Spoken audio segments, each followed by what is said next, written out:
Well, here we are. This is officially the Sedated Man, episode 79. However, a lot of you might have noticed I've been gone, which I'll cover in a minute. But the title of this one is Staying Focused as a Christian Man and Mike's Rant.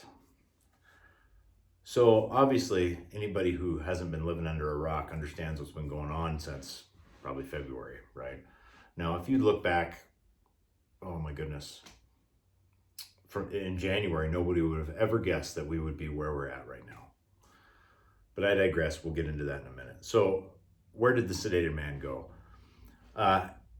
Quite honestly, my numbers plunged. I did an episode on why women should never mentor men, and I could literally watch my numbers nosedive. So it wasn't that I felt I was wrong. I wasn't wrong. I had low numbers. Life had gotten very busy at that point. And I just felt it was time to step back. So I did. So why are we back? Well, I've come to the conclusion, and God has really pushed me towards, that the world needs this podcast. But more than that, the world needs your podcast. The world doesn't just need me. There are a few people who need to hear what I have to say. And I hope that at some point there are thousands of people who need to hear what I have to say. Not because I'm arrogant or because I'm full of myself, but because things need to be said. The problem with the world is all the wrong people are talking, and unfortunately all the wrong people are listening. So if you've ever considered a podcast, this would be my appeal to you to get out there and do it. I mean, you go to Anchor's free. You can go, there are a million platforms. Get on and Google it. I mean, the more voices are out there, the more subject matter is out there, the more unity that can come of it, the more, things can change when people start speaking. Now, when you're podcasting, you are somewhat of a keyboard warrior too, because it's just me telling you, this is me taking action, right? Even though I'm just standing in front of my phone recording a podcast, because I'll put this out on YouTube and Facebook and Canund and Instagram, and not Twitter, because Twitter's a waste of time. And as well as on Anchor, where I actually put my podcast platform. But if you feel the need to do something, to say something, start a podcast, all right? The other reason that I have come back is I want to leave a legacy for my sons, for my grandkids, for my great-grandkids. You know, they say that people who forget history are condemned to repeat it. I don't want, my family starts with me. And if you've listened to my other podcast, I had a pretty dysfunctional upbringing. And my wife and I decided, no, we're going to restart this family. We're going to restart the Baker name and us, and we're going to move forward. And since I'm the top of the food chain in that, I want to leave a record. I'm actually going to record memoirs. These podcasts are going to be part of that, so that my family always knows where they started, what they believed, and culture can't invade me at this moment. Say 3 generations from now, something even worse happens and they forget. But these are still available. It's part of my legacy. It's a big deal. So how often is it going to be? Well, I would love for it to be weekly. I'll probably shoot for weekly. Unfortunately, life is still very busy for my wife and I will get them out as often as I can, but they will continue to come regardless of the numbers. I am going to take Gary Vee's advice on that. And Gary Vee's big thing is screw the numbers. Don't worry about the numbers. Put out what you think you need to put out, and things will come. And so I'm going to assume God's pushed me towards stepping back into it. I've met a lot of great podcasters over the time that I've done this, and I will continue to meet great podcasters. I stopped podcasting, I believe, back in October, and I still get emails. I still have people listening. Now, if you're going to start a podcast, which obviously I would encourage you to do, make sure you know your mission. Mine, there are men out there who can listen to Wake Up Warrior and get motivated. There are people out there that can listen to Warriors and Wild Men and get motivated. There are people that can listen to Gary Vee, Christian men, yes, and get motivated. And then there are people who are going to need guys like you, and people who are going to need guys like me. All right. So men must step up. I mean, I'm sure that you guys have noticed in social media lately, people are saying things politically speaking and on culturally speaking who have never stepped forward to say anything. That was part of the reason I stepped back in too. I've got a rant to go through, which I will, and then we're going to talk about, staying focused as a Christian man. But look, I'm here for you. Now, we will have some disruptions because we are moving. We decided at one point that we married our youngest son off in January, 5 boys, and he married a great gal. We love her a lot. But my wife and I, being a blended family, never had any time for us. And so now we're empty nesters, but at the same time that most married couples get on the front end, we're getting on the back end. And so we decided we wanted to move to Hawaii. We started everything moving that direction. We're still in Montana.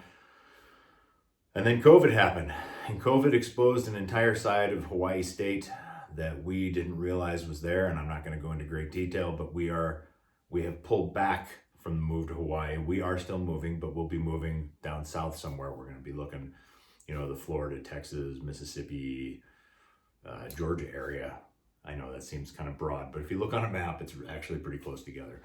Places that are more conservative that serve what we are looking for, which is basically ocean. We want to be closer to the ocean. And that will disrupt this podcast a little bit. That's the only reason I tell you. But let me remind you too, I turned 50 on Mother's Day. You are never too old to make a major change, and don't think that you are. All right, we're men. We can do it. I know guys in their 70s who are considering, and 80s, considering moving closer to family, and there's nobody there to help them move. They're just going to make it happen. All right. So you're never too old and tired. All right. So with that, let's roll into Mike's rant. Okay. And if I yell, I would say that I apologize, but I'm not going to apologize here. If I yell, you're just going to have to deal with it.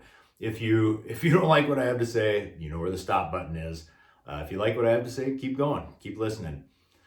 But remember, this rant, I want to identify some things that maybe mainstream media is not going to, it doesn't take too much to identify things mainstream media doesn't identify, does it? Okay. But let's talk about COVID for a minute, and we'll just kind of roll from there. So COVID, I've never seen in my entire life so many sheeple, okay? And what is sheeple? Sheeple are people that just herd towards whatever they're told to do, all right? I cannot comprehend, I can't, why so many people just herded right into this thing. Nobody questioned. Now, I am a Trump supporter, and I'm not saying question Trump. I'm saying nobody questioned the authorities at hand, like the CDC or the WHO, or, nobody questioned it. They just moved. Now, a lot of people felt they didn't have a choice, and I get that. So people quarantined, people stayed at home. But how many people didn't do the research? This is where keyboard warriors really drive me crazy. Well, CDC this and CDC that, and you don't know what you're talking about, and my doctor said this and my doctor said that. All stuff that may factor in, but isn't really research. Do you know what research is? Research is when you get on, you read a book, you listen to a series of lectures, you read a website, you research, you look, you gain knowledge. You don't just take one thing that appears fact to you and roll with it. You need multiple. Nobody is ever convicted on one fact. Nobody ever goes to prison on one fact. It's a series of facts that come from the evidence.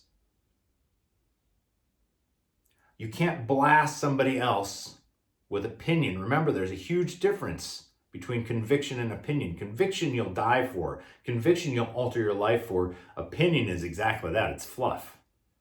Everybody's got one, okay? Including me, all right? And I always try to identify my opinion so nobody thinks that I'm just trying to blow smoke, all right? So you can't be sheeple. Look, let me give you a prime example of doing your research. Years ago, and some of you might remember this, when Obamacare first came in, the first version of Obamacare, people were freaking out because they were talking about implanting a chip to record medical records, okay? So I downloaded a copy of that because I was curious. I was like, all right, I'm not going to take this at face value. So I downloaded a copy of Obamacare at the time, and sure enough, there was a section that said they would chip they would move to a chip, an inserted chip, inserted in your body, that would carry your medical information. Now, I don't need to tell you exactly where things would go from there, but the wording was there. All right. So people threw this huge uproar because it was in there. So they changed the terminology. I downloaded a second copy after they after they changed the terminology, and it went from chip to current medical technology, and people seemed okay with that. Now, it doesn't take a genius to figure out that using the term current medical technology it doesn't just mean chip. It means whatever they want to put in you, or whatever they want to put on you, or whatever they want to task you with. Okay, it's worse than saying chip, but people were okay with that. All right, you took away the chip. No, they didn't. But here's the kicker. I dug a little deeper and I found that Panasonic in 2007 had actually created a chip for exactly that purpose called the Fleck. It was either the Spec or the Fleck. Don't quote me on that. It was a magnetic, smaller than the head of a pencil lead, that would be inserted, that could carry records. I did my research. I found out that there was legitimately a chip. It wasn't just blown smoke. Even if Obamacare said there was a chip, that didn't mean there was actually a chip in existence yet, but sure enough, there was a chip designed for that. So then I was able to say, yes, it did say that. Yes, they did change the terminology. Yes, there actually is a chip. What's my point here? My point is, don't just throw stuff out there because you're angry. Social media is full of anger and hate right now. Is it our job as Christian men to push that forward? Yes, we have an opinion. Yes, we're male. God made us male. We want to get that stuff out there. It's like, how can you be so stupid? How can you think that? How can you, and we want to shake people. Why? Because men are just physical. That's the way we are, all right? It's called testosterone. God put it there. It's okay. It's okay to be upset, and it's okay to want to take action, but where is your focus? Is your focus just on being right, or is it on bringing God?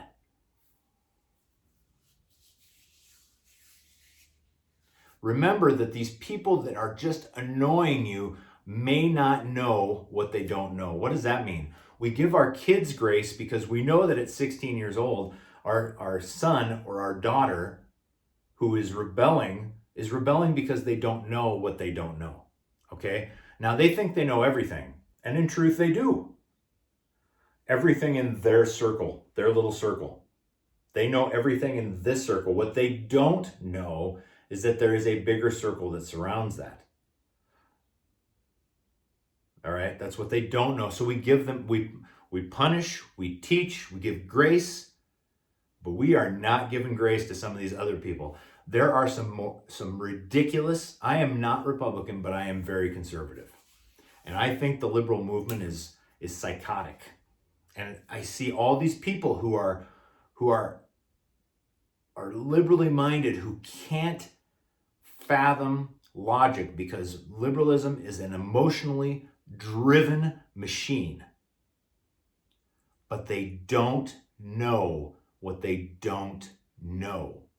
And if we as Christian men can't step forward and be bold, but do it with love and grace, then they're never going to listen, because they've already been conditioned that we're the enemy. But let me remind you, they've also been conditioned that we are unloving, that we have no grace. And when we bring those things, it rocks their ship, rocks their world a little bit. Maybe enough for us to get logic in. COVID. Do your research. You want my opinion? This is my opinion. I think it was a joke. I'm with Myron Golden on that it was a plandemic. All right? I mean, I did the research. It was a produced virus. Take it from there. Okay? Now let's talk about George Floyd, another ridiculous thing. You know, there are so many people apologizing for the color of their skin now. White people apologizing for being white people. I I have very little knowledge of my genealogical background because it's dysfunctional family member. So I did a 23andMe, and the results were pretty cool. And that's not what I want to talk about here. What I do want to talk about is I got an email from the CEO of 23andMe, and basically the CEO was apologizing for having an all-white staff. Now, I'm sure that the CEO of 23andMe is highly intelligent. I have no doubt she is, okay? No doubt. I believe it was a she. And I admire that she wanted to do something, okay? Because remember, not everything a person does is motivated strictly by the screw you, okay? However, what she stated was that she looked around, realized she had an all-white staff, and then realized she was part of the problem. Now, wait a minute. So what you're telling me is you're apologizing for hiring highly qualified individuals for a job that needs highly qualified individuals. My point is it doesn't matter if they're white. It doesn't make any difference. She hired for her business the most qualified people there was, and they happened to all be white. That's not something she needs to apologize for. Now, some of you might take that as, Mike, that's racist. No, I think racism is nothing but smoke and mirrors. I mean, I'll bet 3/4 of you people didn't know that while all this is going on, Hillary was testifying for emails that she thought she was never going to have to testify for. Racism is driven, it's a machine, and it is smoke and mirrors so that they can get other stuff done. If they can separate us, I was raised with no racism at all. I do not have a racist bone in my body. I mean, I suppose, the type of people I have the biggest problem with are stupid people. I don't care what color they are. All right. And in the military and in some other, I've come across a lot. Okay.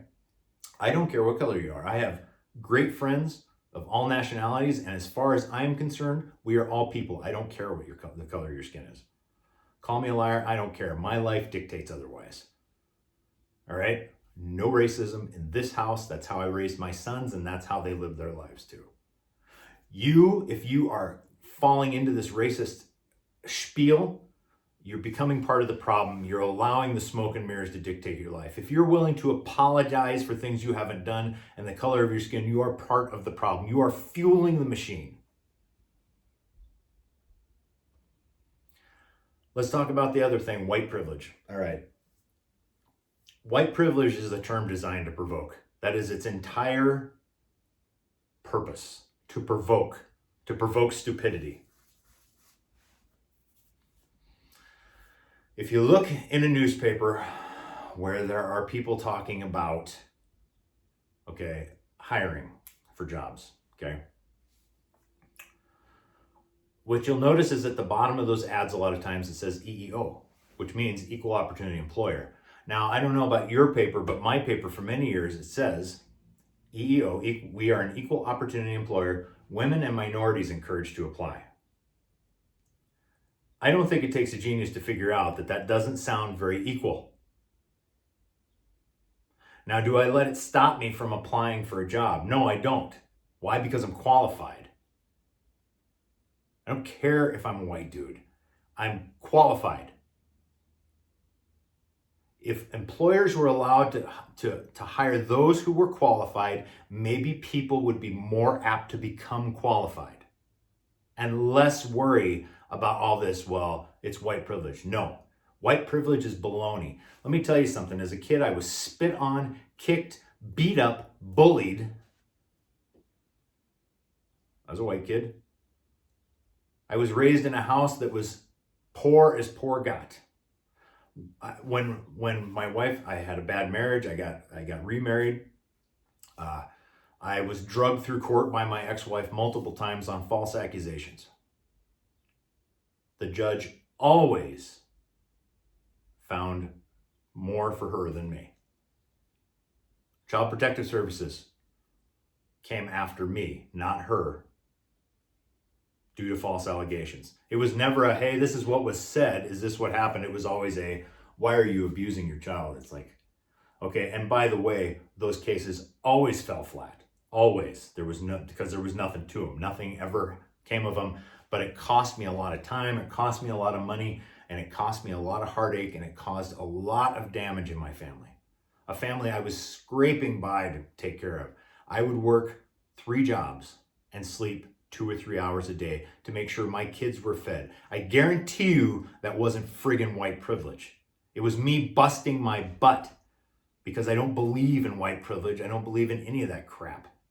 I believe that when you want to make a difference, you do it. No matter the color of your skin. That's why racism is smoke and mirrors. I've seen so many people from so many different cultures and so many different skin types make it because they wanted to, they desired it, and they overcame the obstacles. My military journey, I had 24 years in the National Guard where I'm at. I deployed to Iraq twice. I had huge issues because I wasn't a yes man. And I'm sorry, there is a lot of yes man stuff in the military. Now, there are a lot of great people who serve in the military. I'm not knocking any of those people, but there are some real scumbags too. I guarantee you those guys did not care what the color of my skin was. It didn't change the constant abuse of power. What's my point here? Hiring gaps are going to get worse if we continue to give the term white privilege power.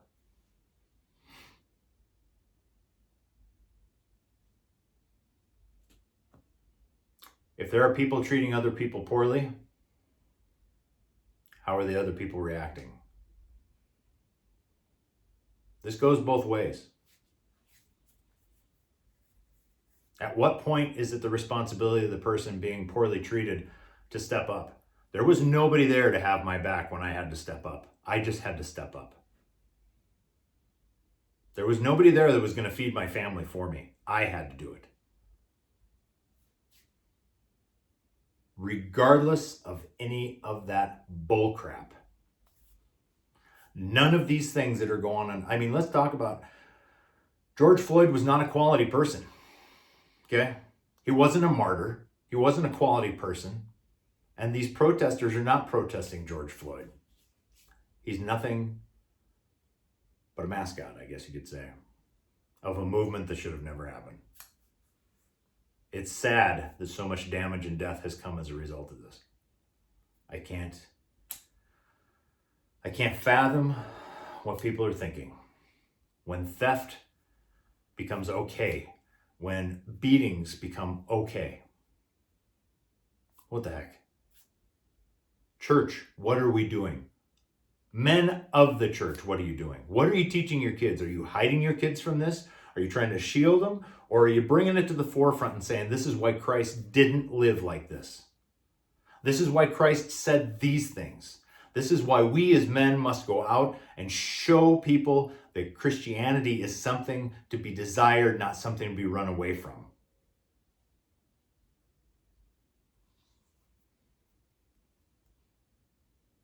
Are we being part of the problem by being silent? Well, Mike, what can I do about it? You can start a podcast, you can start something, write a course, write a curriculum, write a book. I honestly believe that every person on the planet has a book within them that they could write. And today, with today's technology, you got no excuse for not writing it.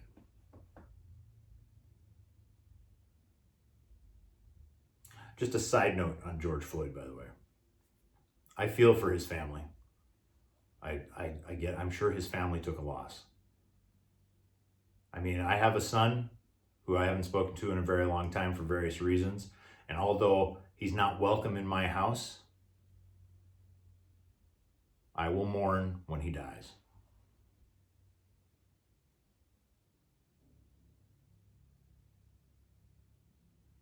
What are we doing? Yeah. So that's why now I want to roll into staying focused. So here we are. In Colossians 3, I still have a real Bible, by the way. In Colossians 3 and verse 2, set your mind on the things above, not on the things that are on earth, for you have died and your life is hidden with Christ in God. So the things above, focus on the things above. That doesn't mean ignore what's in front of you, which we'll talk about in a minute. But Set your mind on the things above, not on the things that are on the earth. Why? Because those things will grab you like that, boy. And then what? What are you going to do then? You're sucked in. Now you've become part of the problem. And in Proverbs chapter 4, in verse 23, watch over your heart with all diligence, for from it flow the springs of life. Put away from you a deceitful mouth, and put devious speech far from you. Let your eyes look directly ahead, and let your gaze be fixed straight in front of you. Watch the path of your feet, and all your ways will be established. Do not turn to the right nor to the left. Turn your foot from evil. Directly forward, only moving for evil. Is there any evil in the world right now? And the question is, are you moving aside to keep your path straight, focusing on the path, or are you walking right towards it? Now, am I telling you to be ridiculous, to not listen to your gut? I'm a huge believer in listen to your gut. Some of you may feel that under the circumstances you need to buy a gun. Some of you may feel that you need to move your family. Some of you may feel that that you need to step up and say more to actually, some of you may think that you need to volunteer more. And some of you may think that changing nothing is the answer, that it'll just go away. Some of those things are part of the solution. Some of those things are part of the problem. Some of you just want to get angry and move towards the issue.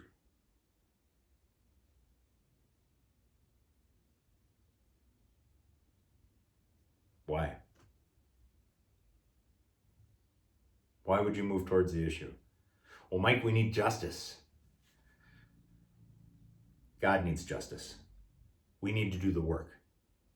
When God comes back and you have to answer to him, and he's looking in the book of life for your name, is there enough of a reason today for him to find it? You have men in Scripture like David, Noah, Moses, Paul, Peter, Abraham. Do you think that the Lord's concern for mankind was working a 9-to-5 and protecting his family?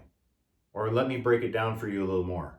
Do you think it was God's intent for man to live, reproduce, care for, and die?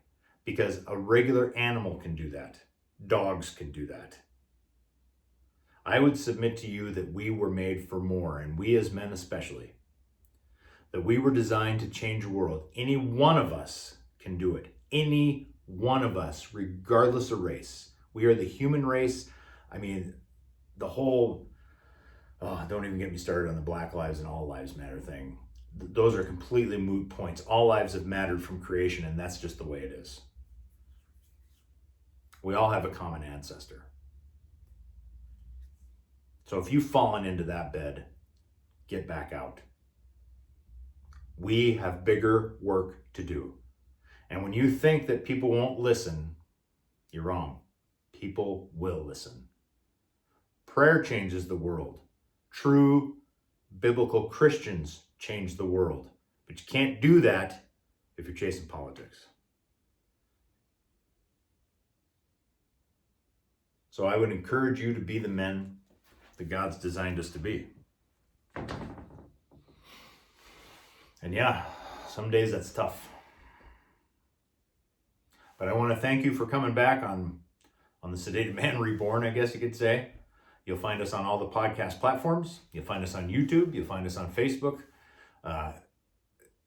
You'll find us on Anchor, which is our main platform, but of course it goes out to all the other platforms. If you want to email me, you can email me at mike@thestatedman.com.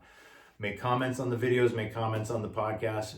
If you've got anything I can do for you, don't hesitate to ask. I'll tell you if it's something within my power I can't do. But please, I might be able to, it doesn't matter where you're at in the country, I have contacts everywhere. If there is something I can do to help you get to be who you want to be in Christ, ask. I am here to serve you. I am here to see this get done. And let me, as a closing thought, I want you guys who think this might be end times to remember. I've heard a lot of end times talk, and I wanted to touch on this. I almost forgot. Remember that Scripture says Christ is coming like a thief in the night, completely unexpected.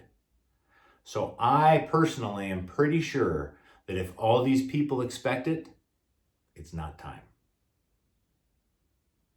Keep that in mind. Be the leader your family deserves. Be the leader God designed you to be. You guys have a great day.